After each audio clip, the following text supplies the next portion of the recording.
जाति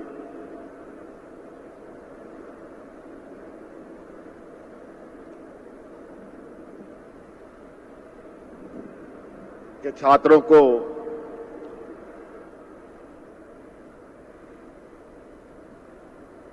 सरकारी सहयोग देने के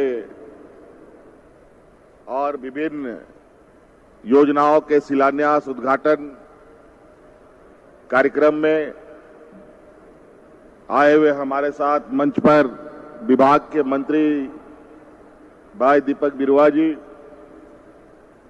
हमारे साथ उपस्थित स्वास्थ्य मंत्री भाई बन्ना गुप्ता जी, आए हुए हमारे पूर्व सांसद मंत्री आदरणीय सुबोधकांत सहाय जी, मंच पर उपस्थित सभी गण्यमान्य अतिथिगण और काफी देर से आप लोग यहां आए हुए विभिन्न गांव, पंचायत, टोले से, पहाड़, नदी में बसे गांव से, आप सभी को मेरी ओर से सर्वप्रथम जोहार।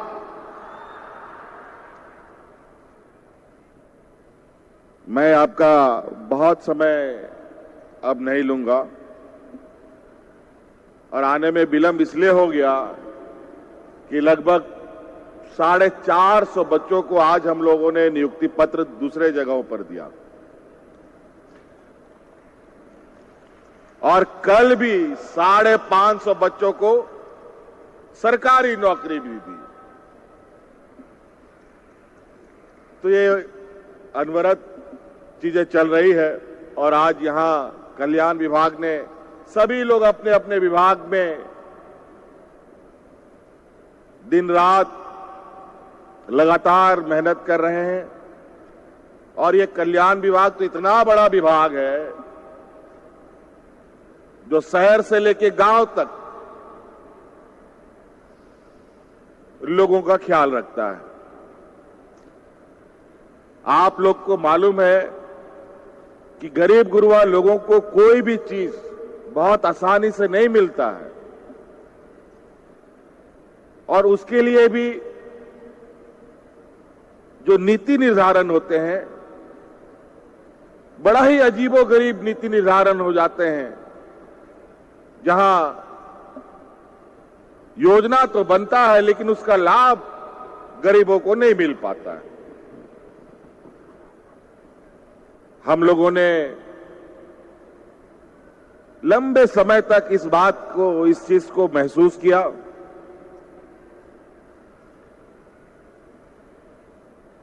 और हमेशा से ये देखने को मिला है, सरकार कुछ कहती है और होता कुछ और है। तो हम लोगों ने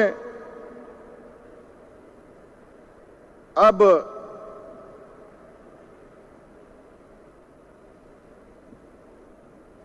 कार्य योजना का ही रूप ऐसा बनाया है जो सीधे आपको उसका लाभ मिले।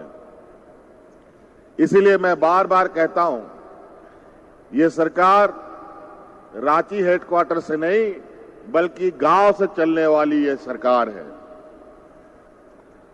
और आज आप देख लीजिए, आपको महसूस होगा, आज भी गांव देहात में बहुत ऐसे बूढ़ा बुजुर्ग जवान लोग हैं, महिलाएं हैं जो जीवन में कभी ब्लॉक ऑफिस नहीं गया है। बीडीओ कौन है, सीओ कौन है, वो तो कभी देखा ही नहीं। और डीसी एसपी तो पता नहीं कभी जीवन में गया है कि नहीं, और जीवन में जा पाएगा कि नहीं जा पाएगा इसका भी कोई गारंटी नहीं। लेकिन अब समय बदल रहा है। अब बीडीओ, सीओ और ब्लॉक कार्यालय और जिला के पदाधिकारी से लेकर रांची के हेडक्वार्टर के पदाधिकारी गांव-गांव जाकर के आपकी समस्याओं का समाधान कर रहे हैं।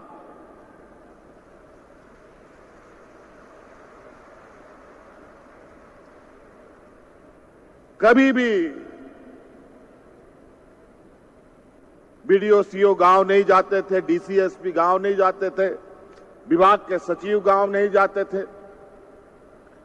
लेकिन हमने ये सुनिश्चित कराया है कि हर विभाग का लोग, पदाधिकारी, चाहे वो वरिष्ठ पदाधिकारी हो या छोटा पदाधिकारी हो, बीडीओ हो, सीओ हो,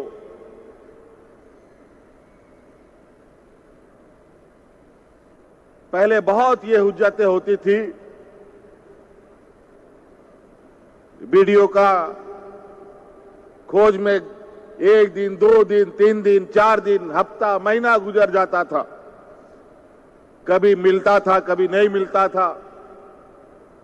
लेकिन अब ये समय को बदलने की आवश्यकता थी। अब आपको बीडीओ सीओ को जानने की जरूरत नहीं है। अब बीडीओ सीओ और अफसरों को आपको जानने की जरूरत है। ये नीति से हम अपना काम कर रहे हैं। आज राज्य के बीडीओ सीओ पदाधिकारी तनख्वाह किस लिए लेता है, उसको नौकरी क्यों मिलता है? इस राज्य की जनता की सेवा के लिए मिलता है।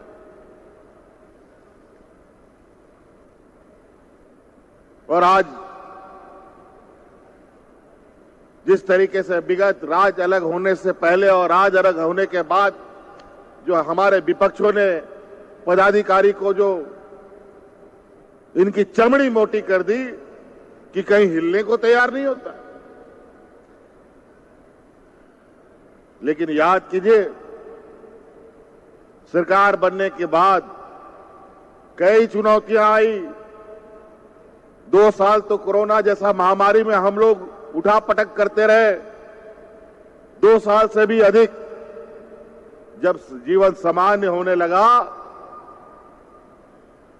तो आपके गांव-गांव, पंचायत में पंडाल लगा लगा करके ब्लॉक कार्यालय का पदाधिकारी, बीडीओ, सीओ, कर्मचारी कंप्यूटर, लैपटॉप ले जा करके आपकी समस्या सुनकर उसका निदान कर रहा था।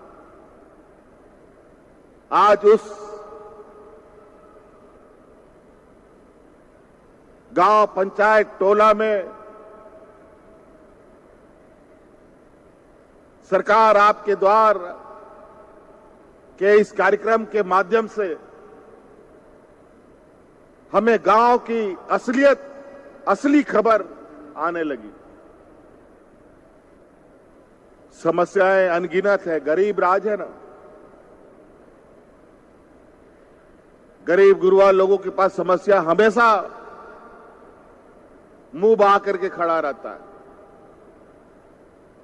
एक एक करके समाधान करना हम लोगों ने शुरू किया और इसमें पहला कदम सरकार आपके द्वार, आपकी योजना के इस कार्यक्रम के माध्यम से इस राज्य के जो हमारे सबसे बूढ़े बुजुर्ग लोग हैं उनको बुढ़ापे का लाठी देने का काम किया और ये देश का पहला राज्य बना जहां राज्य का हर बूढ़ा बुजुर्ग को हम पेंशन देने का काम करते हैं।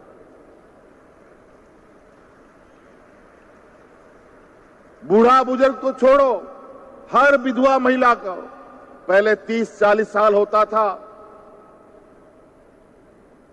अगर कोटा में जगह है तभी पेंशन मिलता था, नहीं तो विधवा महिला को भी पेंशन नहीं मिलता था। शादी होने के 10 दिन के बाद बेचारी विधवा हो गई, पति कोई एक्सीडेंट में मर गया और पेंशन के लिए ताउम्र इंतजार करना पड़ा।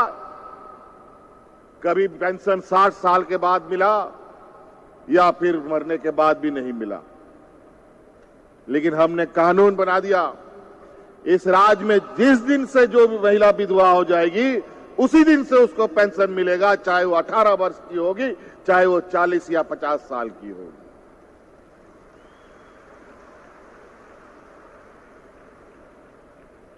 और कोई कोटा नहीं कि 50 महिला के अलावा 51 महिला को नहीं मिलेगा।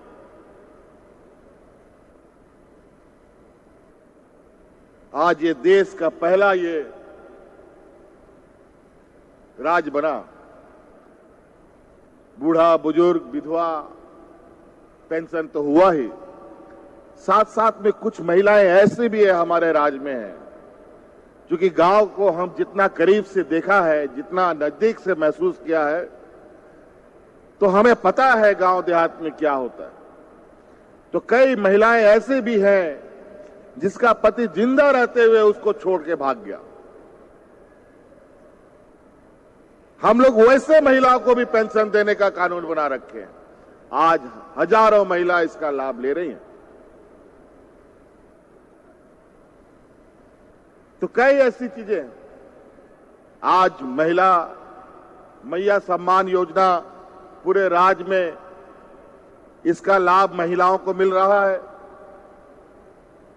महिलाएं बताए कि मैया सम्मान योजना के लिए ब्लॉक ब्लॉक में भटकना पड़ा है क्या? मैया सम्मान योजना के लिए आपके गांव में, आपके पंचायत में, आपका टोला में, आपका पंचायत भवन में कैंप लगा करके आपके कागज बना करके आज खाते में आपके पैसे जा रहे हैं। कहीं दौड़ लगाना नहीं पड़ा।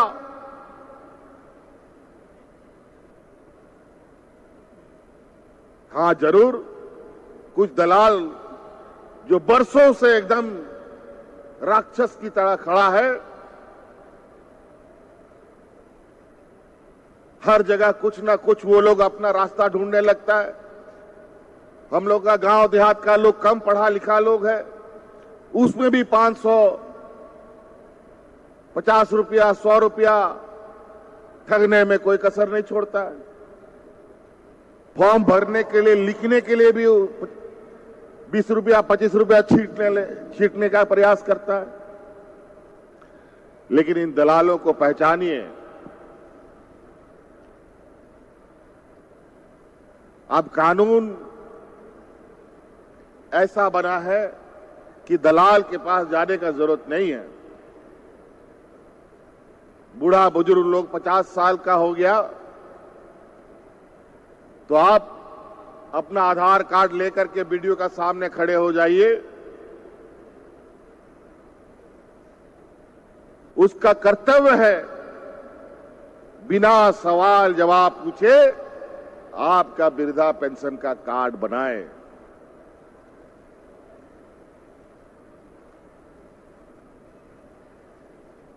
मैया सम्मान योजना में 18 साल जो भी होगी सबको इसका सम्मान मिलेगा। हमारे कुछ विरोधी लोग आज महिलाओं को जो हम सम्मान दे रहे हैं, इसको रोकने के लिए ये लोग कोर्ट में केस कर दिया है। बड़ा विचित्र हालत है। इस राज्य को हम कोई भी अधिकार देने का कोशिश करते हैं, तुरंत कोर्ट चला जाता है। पता नहीं कोर्ट में इन लोग का कौन भगवान बैठा हुआ है।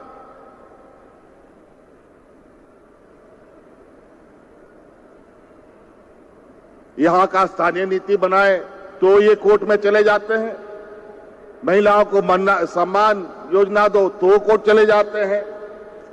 बच्चों को नौकरी के लिए एग्जाम दिलाओ, उसके लिए भी कोर्ट चले जाते हैं। और ये काम अपने राज्य में करते हैं तो वो सब ठीक रहता है, कोई कोर्ट कचहरी नहीं जाता है। सिर्फ झारखंड ही इस देश में एक ऐसा राज्य है जहां आज हम हर चीज गरीबों को, उसका रोटी, कपड़ा, मकान, बच्चों को पढ़ने का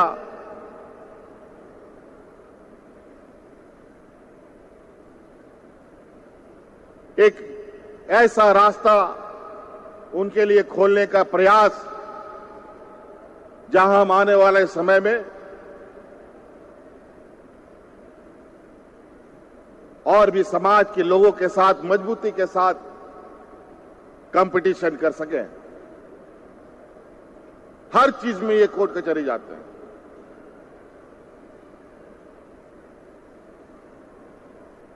आज यहां विदेशों में पढ़ने जाने वाले बच्चों को बुलाया गया है, उनको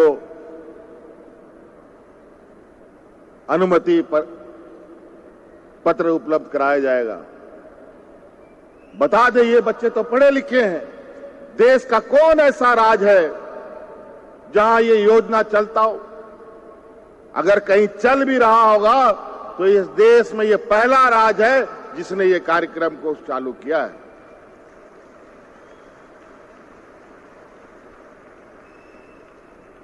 अभी इस बार हमें भी उम्मीद नहीं था कि हमारे बच्चे इस राज्य के नौजवानों में इतनी उत्सुकता है ऊंची पढ़ाई के लिए, विदेशों का कॉलेज में पढ़ाई के लिए। पहले हम लोगों ने इसका कोटा कम रखा, फिर 25 रखा, सब में बड़े तादाद में बच्चे आने लगे। अनेक बच्चे तो पढ़ के निकल भी गए, कई लोगों को तो वहीं रोजगार मिल गया।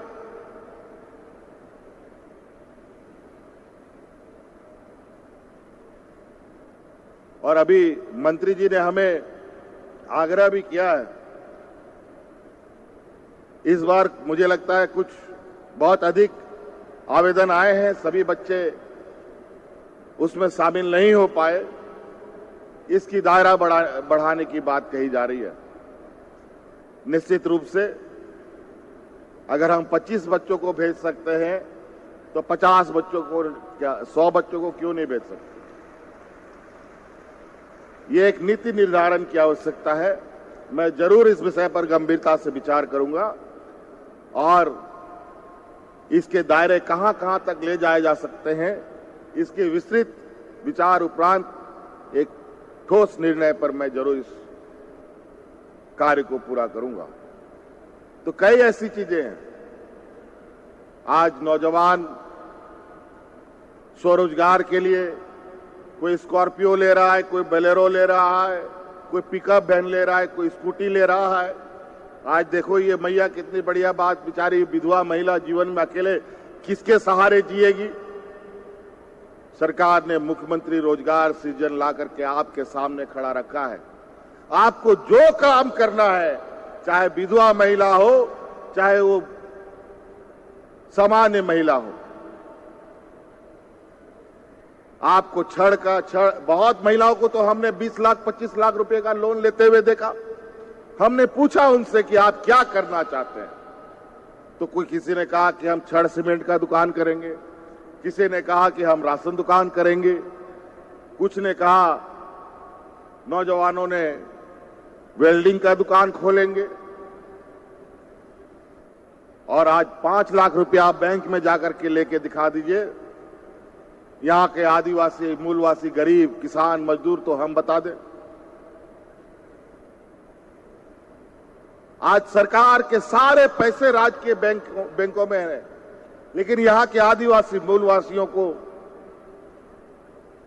लोन ये नहीं देते, ये बड़े बड़े व्यापारियों को देते हैं, किसानों को, मजदूरों को नहीं। तो हमने ये प्रोग्राम खुद से निकाला है और हमारे बच्चों को इंजीनियर, डॉक्टर, वकील पढ़ाना, आज के दिन में जिस तरीके का कॉलेज का खर्चा है, गरीब मां बाप के लिए कमर टूट जाती है, चाह करके भी नहीं पढ़ा पाता। जमीन जायदाद बेचने की नौबत आ जाती है, फिर भी नहीं पूरा होता है तो महाजन से कर्जा लेना पड़ता है। इसीलिए बच्चों को पढ़ाने के लिए भी हमने गुरुजी स्टूडेंट क्रेडिट कार्ड लाया है आपके लिए। उस कार्ड को आप लीजिए और अपना बच्चा, आपका अगर कोई डॉक्टर पढ़ना चाहेगा, इंजीनियर पढ़ना चाहेगा, तो बिना किसी बंधक रखे वो गुरुजी क्रेडिट कार्ड बैंक में लेके जाइए, 15 लाख रुपया तुरंत आपको अपना बच्चे के पढ़ाई के लिए मिल जाएगा।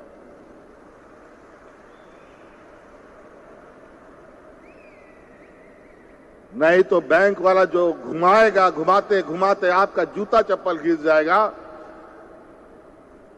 20-50 हजार रुपया भाड़ा में खर्चा हो जाएगा, लेकिन 1 लाख रुपया लोन नहीं मिलेगा। गरीबों का स्थिति बहुत बद से बदतर है।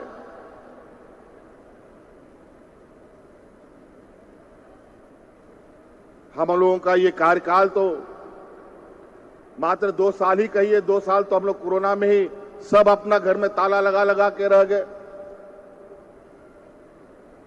लेकिन बहुत काम करने की आवश्यकता है और हमारा प्रयास है।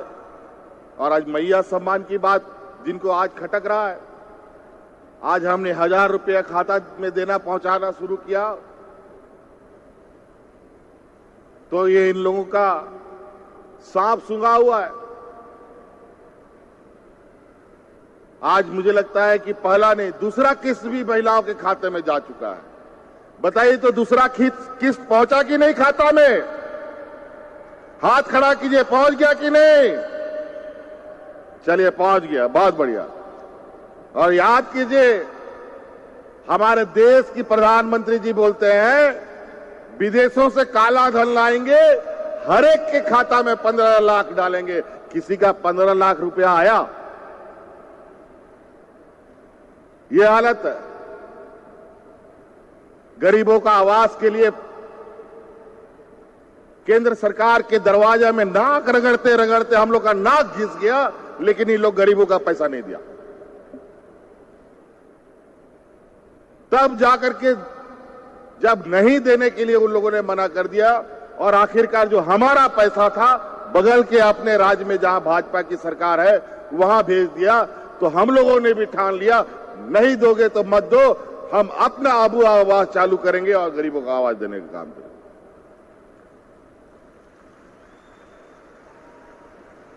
और अभी जब चुनाव आया है, जो हम लोग का बकाया पैसा था, उस पैसा को अभी इन लोगों ने भेजने का काम किया है। कितना सौतेला व्यवहार। जब हमने अपना प्रोग्राम चला दिया और ये प्रोग्राम बड़े पैमाने पर हम लोगों ने 20 लाख गरीबों को प्रधानमंत्री आवास देने का लक्ष्य रखा है। इनसे पूछिए कि ये कितने गरीबों को आवास देंगे, तो पता चलेगा कि 4 लाख 5 लाख, और वही पैसा हम मांगने जाते थे लेकिन नहीं दिया। और अभी हमको लगता है कुछ दिनों के बाद वो मात्र 1.5 लाख और आबू आवास प्रधानमंत्री आवास से बड़ा आवास बनेगा और उससे अधिक दाम का आवास बनेगा, जो 3 कमरे का आवास होगा। तो कई चीजें हैं। योजना अगर हम गिनाने चाहें, बड़ा विरोधाभास। यहां कहां से नेता आ गए हैं, पहचानना भी बड़ा मुश्किल हो गया। कई राज्य के मुख्यमंत्री तो अपना राज्य छोड़ करके, और उन सब राज्यों में बाढ़ आकर के पूरा राज्य डूब गया, लेकिन उस राज्य को छोड़ करके यहां पर नेतागिरी करने आया है, वोट घुमाने आया है। बड़ा हालत है। इनकी ऐसी हालत हुई है कि अपना घर तो संभल नहीं रहा, दूसरे जगह चले हैं अपना पीठ थपथपाने के लिए। आज इनके पास गरीबों को, बूढ़ा बुजुर्ग को पेंशन देने के लिए पैसा नहीं है, हमारे नौजवान को बाहर विदेश में पढ़ने भेजने के लिए पैसा नहीं है, इस देश की आधी आबादी को अपने पैरों पर खड़ा करने का इनके पास पैसा नहीं है। मौसम के मार से किसान कर्ज से दबे तले हैं, इनका ऋण माफ करने के लिए इनके पास पैसा नहीं है। लेकिन इनके बड़े बड़े व्यापारी जमात के लोग अरबों खरबों रुपया बैंक का लूट के चला गया, उसका कर्जा माफ करने के लिए अरबों अरबों रुपया उनके पास, और वो पैसा किसी का नहीं है, वो पैसा आपका है, हमारा है। और उस टैक्स के पैसे से वो अपना व्यापारियों का तिजोरी भरने में लगा हुआ है।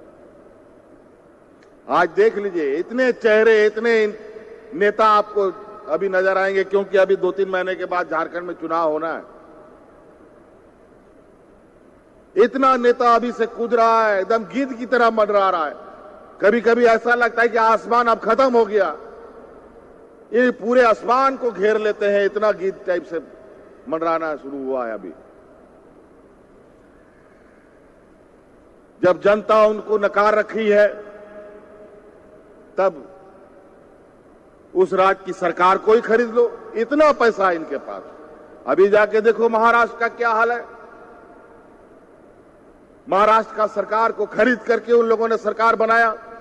जनता तो उनको नकार चुकी थी, लेकिन उस सरकार को खरीद के बना लिया, बैठ गया। आज पूरा महाराष्ट्र पानी से डूबा पड़ा है, असम डूबा पड़ा है।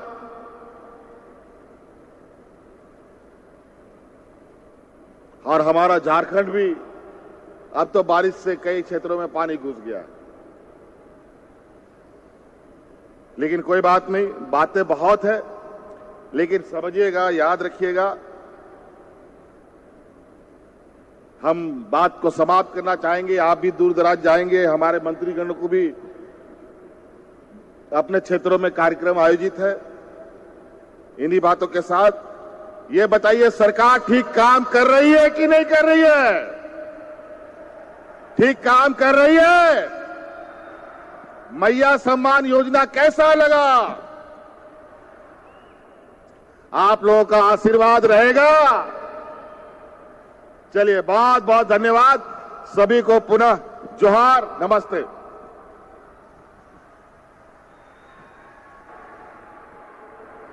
बहुत बहुत धन्यवाद और आभार माननीय मुख्यमंत्री जी का, आपके शुभकामनाओं के लिए, आपके संबोधन के लिए। और अभी अभी जो वन पट्टा का वितरण हुआ है, उसमें से एक लाभुक लाभुक है हमारे बीच, इंदिरा भगत जी, जो अपनी बातों को माननीय मुख्यमंत्री के समक्ष रखना चाहते हैं।